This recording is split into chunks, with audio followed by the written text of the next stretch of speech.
But in order to get to that level of creativity and playfulness, that's just what experience, time, effort, and this one Yeah. thing, right? There's It's no time and is there a experience. shortcut to it? I mean, yes and no. I would say like the only shortcut would be to practice your creativity and freedom and explore on your own. So something I teach my leads to do, and like I have a whole online course on this, but is like if you practice it by yourself to music, and you work on just like exploring your creativity and learning to create, um, when you're not with a partner, it's a lot less scary and it's a lot more trial and error. It's a lot more freeing to do that by yourself.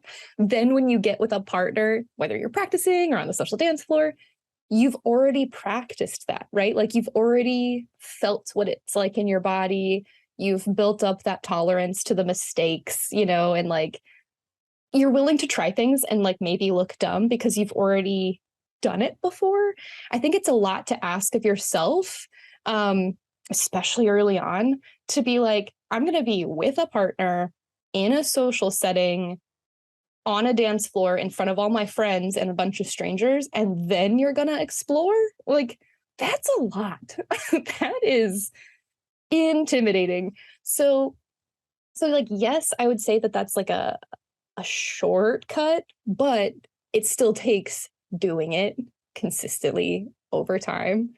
So it's not really like a shortcut, but it'll be faster than just waiting for you to feel comfortable on the social dance floor to like one day randomly be super creative like on the dance floor. Like that's not really the conditions to help promote that, if that makes sense. So I think you can absolutely do it. It's just going to take longer, or you might have to like fall into it, honestly, rather than being more intentional with it. No, I understand that. I definitely do. I definitely do. Let me ask you this: in your opinion, what makes for a good social versus a bad social or dance party? Ooh, you're trying to get me in trouble. Okay. No, I'm kidding. Um, well, so I guess I'm going to have like a cop out answer a little bit. It really depends on what you're trying to achieve. As an organizer, there's so many options, right? Like you can really, and there's already so many like established options, right? So like you can have a social with in a dance studio with a DJ who won't put any cuts in between the music, with all the lights off and like fun party lights. But you can also be outside with like some speakers and have like a sunset dance. You can also be in a gym and have all the lights on with low music and encourage people to talk and practice.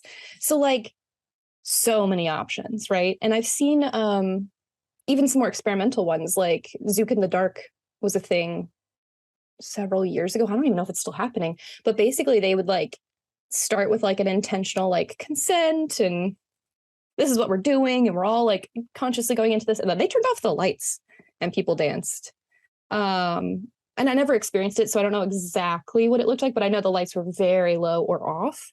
um so I like you can literally do anything you want. So it really is like what intention is behind the event, and what how you set it up and how you communicate that to people, because you don't want to create like Zouk in the Dark and then people think it's a practica and they come and then they're like what is this? I think something that would make for me personally a good social is I like being able to see my partners. So I like a little bit of lights. I don't necessarily want to be in the dark. I also don't like the music to be too loud. I have sensitive ears, as I mentioned before. So I usually wear like earplugs to dance events and things because the music is just too loud for me. There was actually one event I had to leave because the music was so loud. Um, so like that for me personally is like a thing, but I know there's some people who want the music cranked up as high as it can go. So it really just depends. It's personal preference, really.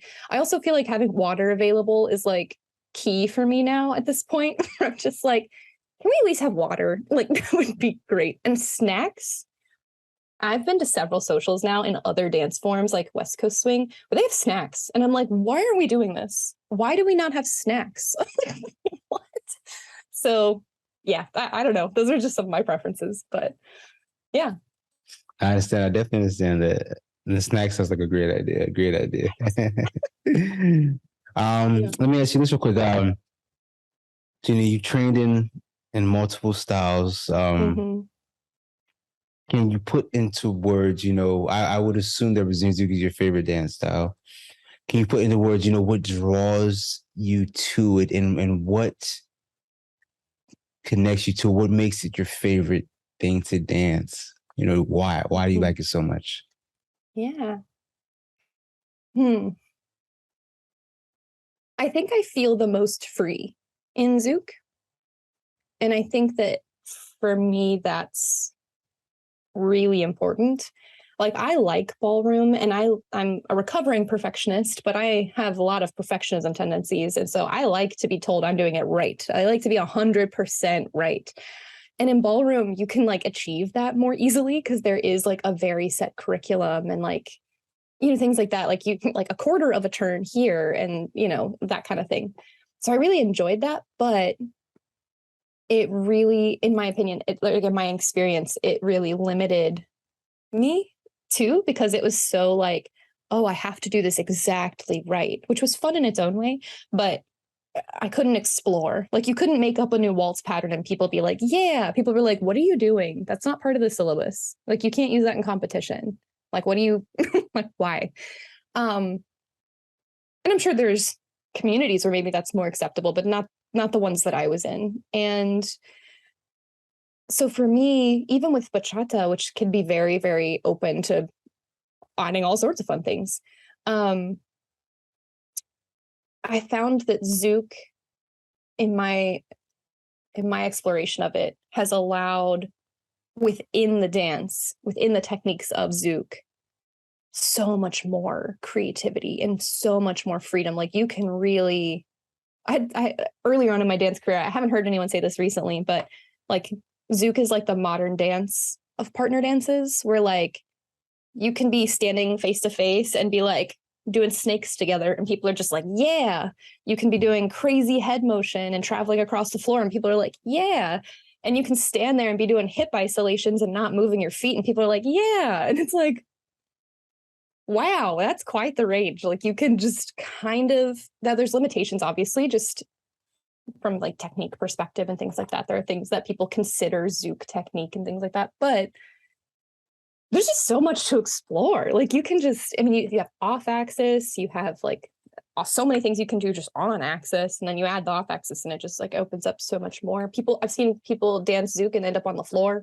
Like, it's just really, now obviously some spaces are more creative than others, but yeah, I really like that freedom. And I have started to explore West Coast swing because I know that has a similar, and some people argue even more, freedom. But I am still in the beginning stages and do not feel that freedom yet. Yet. I like to think one day I will understand it more, but West Coast has a lot of technique, barrier to entry that I've experienced so far. So one day, maybe. But because I've been told that I would really like West Coast, but it just hasn't clicked yet. But yeah, so that's my favorite part about the Zouk, though. It's just all the creative. Oh, the other thing. One of my favorite parts about Zouk is that there's just so much music that you can dance to. Like, I know in other dances you can dance, bachata to anything with a 4/4 timing, but if you go to a bachata social, they're gonna have like a remixed version of a song with like a bachata beat on it, right? And they do that with Zouk too. But I know several Zouk DJs who love to experiment and play, and you can find such a range of like acceptable music that will be played at a social in the dance, that it's really fun. And like, I love that you can have like traditional Zouk that sounds like you're on an island, and really experimental neo Zouk that sounds like you're in a trance, and like, that's allowed, and you can have a remix song, and you can have there's plenty of non-remix songs that people were just like, we could Zouk to this, and then they just use the regular song. So it's pretty cool, actually. But yeah. I definitely agree with that as far as the music versatility. I've heard a couple of pop songs where I'm just like, I had that boom chick, and I'm like, you definitely could accomplish that. So I definitely understand that. Right. And so I'm super into K-pop. Like I'm obsessed. I love doing the dances, but also I just like I go to the concerts, I buy the CDs, all this stuff. I have light sticks for anyone who knows what that means. But I love K-pop, and one of my goals in life right now is to have a social where we dance to K-pop music. And there's several songs that I've come across where I'm like, we could totally Zouk to this. Like, we could totally do this. And there are people who are making like K-pop remixes, so taking songs that aren't as easily K-pop or aren't as easily Zoukable and like, remixing them to be Zoukable. And I'm like, oh, get me on that train because I'm ready. I'm here for it. So it's super exciting. You can really just incorporate all sorts of stuff into the Zouk music. Definitely. I definitely understand that. Let me ask you two more questions. I don't want to take up too much more of your time. Two-part question. Tell me what makes for a good lead. What is the ideal lead in your opinion? And then vice versa, what makes for an ideal follower? What's a good follower in your opinion? Yeah. The ideal leader is stable, like in control of their own weight shifts and things like that. Like I think that's so important. And they're very clear. So I think stable and clear, are the two most important to me. And then comfort on top of that. I think if you add those three, and then, oh my gosh, if you put playful in there, we are having a good dance. I have told people that some of my favorite dances have been with beginners who don't really know what to do yet, but they're like stable and they know some basics, and then they just like play.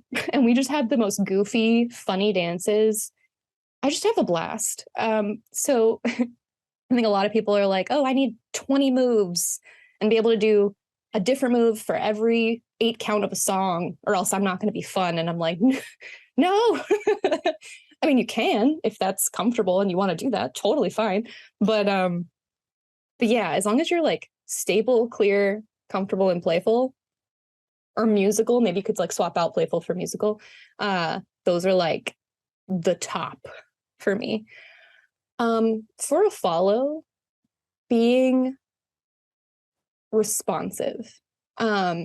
Because again, especially when you're leading on the dance floor, you don't know. I mean, obviously you can't screen every person you're going to dance with. So you don't know what their technique that they've been practicing or what classes they've taken, but just follows being open to new things and being open to things that are outside of what they've literally been taught in class is such an asset on the dance floor.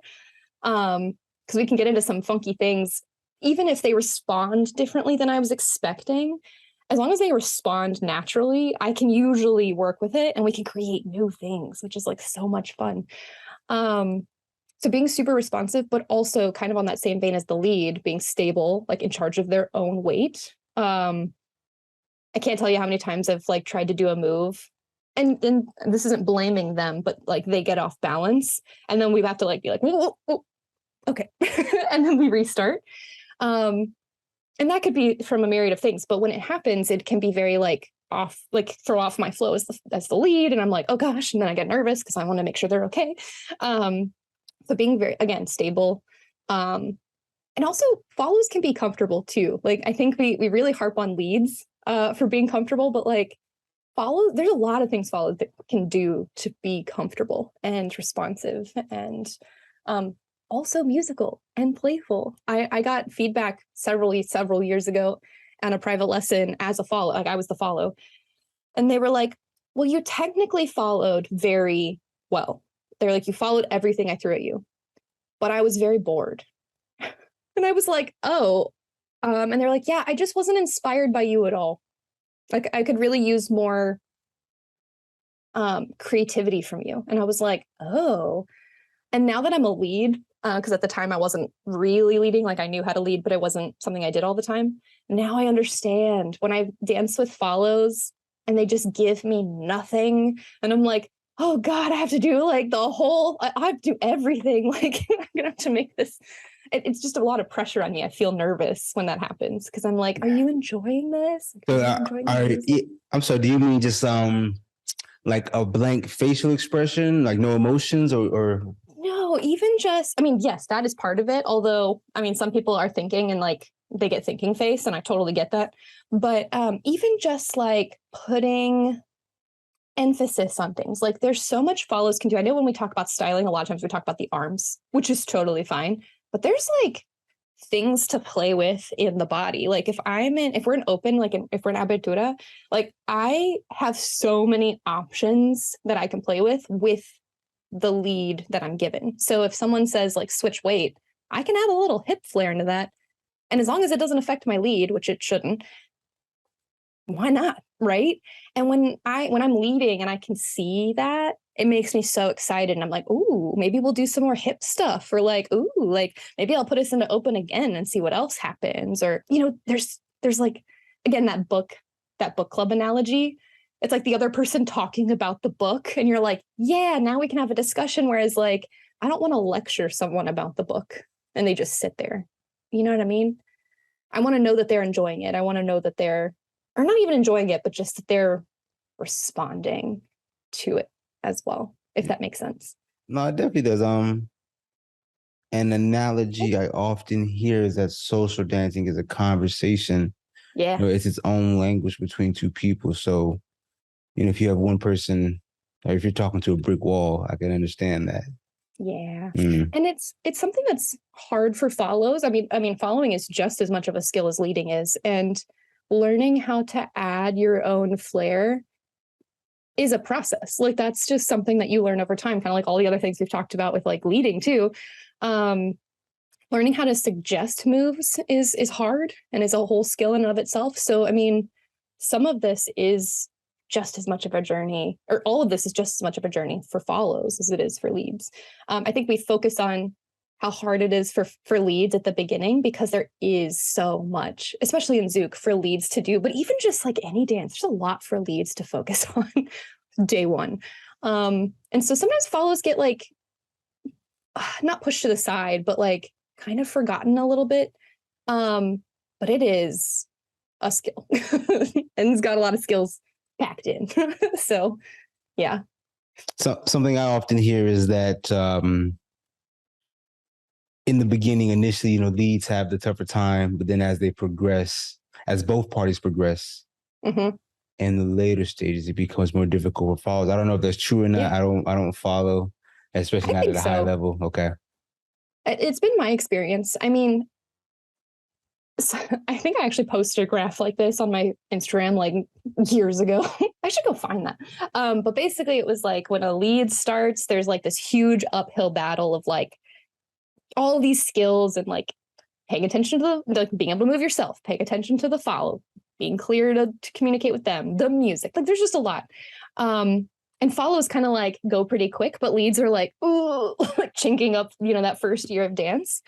And then after about that first year, and this is something I've experienced like in the ballroom world too. So this isn't just Zouk.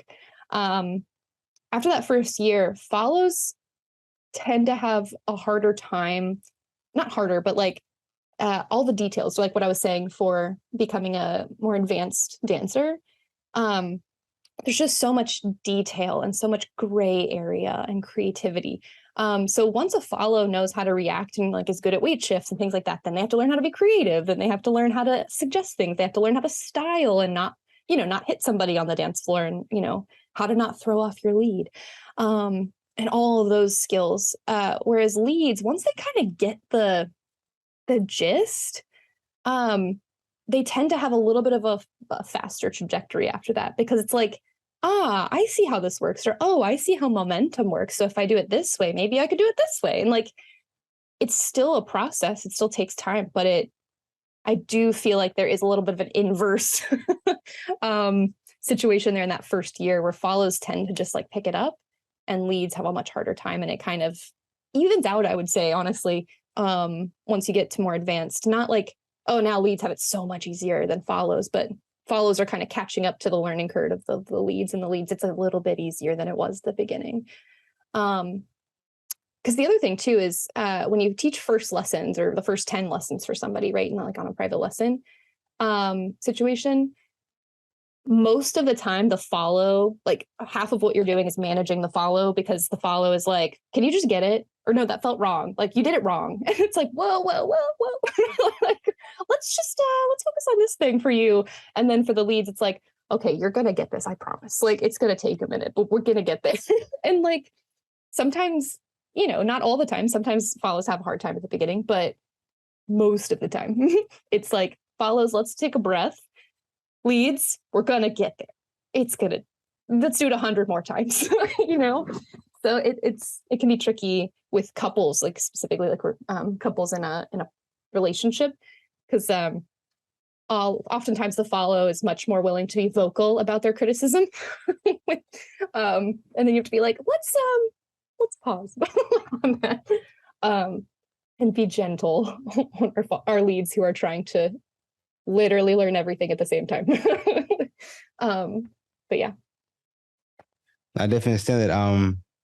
Something I also think about, especially as a lead, is and especially as you progress as leader, and I'm impressed with followers so much, is that when I dance, my lead is always going to be the same. I'm always going to be the same person. So I don't really have to, I have to adapt, but not as much as a follower who is constantly dancing with the new lead, who is so much that you have to adapt, be moldable. It's very impressive.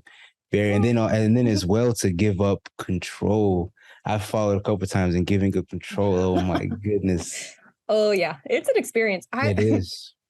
It's fascinating being both a lead and a follow. And I mean, exactly what you're saying is why I always suggest people should learn both roles. Even if you don't want to become like a master lead, it will help your follow to learn some leading. And if you don't want to be a master follow or follow all the time, it helps your lead so much to be able to follow a little bit, because they're such different skill sets, but yet they are strengths. So as a lead, even though I started as a follow first for several years and I knew leading, I didn't start focusing on leading until like 4 or 5 years ago.